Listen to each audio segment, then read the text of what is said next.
एक रात देर गए सारा ने आखिरी ट्रेन पकड़ी ताकि घर जा सके। इसने तकरीबन खाली डब्बे में एक आरामदायक सीट चुन ली और किताब पढ़ने लगी। ट्रेन के चलने की हल्की गूंज के अलावा माहौल में एक अजीब सी खामोशी छाई हुई थी, जिसे कभी कभार ट्रेन के चरचराहट और पटरियों पर पहियों के रिदम ने तोड़ा। अगले स्टेशन पर दरवाजे खुलते ही एक लंबे सियाह कोट में मलबूस आदमी अंदर आया और सारा के सामने बैठ गया। उसकी टोपी इसकी आंखों पर झटकी हुई थी। सारा को एक अजीब सी ठंडक महसूस हुई, लेकिन उसने उसे थकावट समझकर नजरअंदाज कर दिया। ट्रेन अपने सफर पर गामजन रही।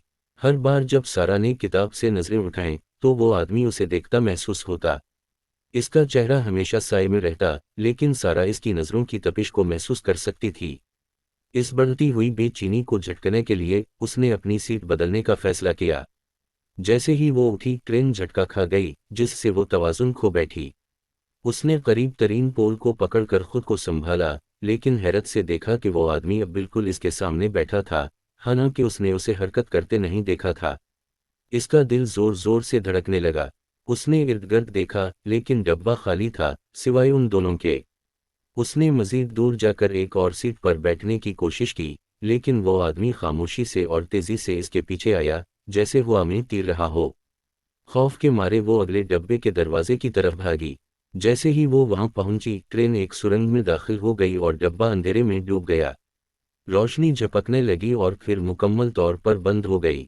सारा अंधेरे में लड़खड़ाती रही, इसकी सांस तेज और बेतरतीब हो गई। वाहिद आवाज ट्रेन की धड़क और इसका दिल था। एक ठंडे हाथ ने इसके कंधे को छुआ।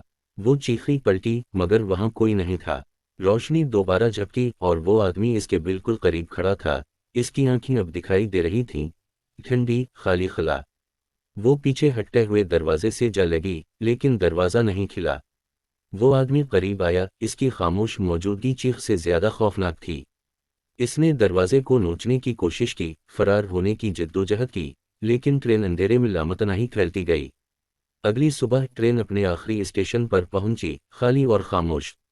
कंडक्टर को सारा की चीजें फर्श पर बिखरी हुई मिलीं, इसकी किताब आखिरी सफ़े पर खली हुई थी।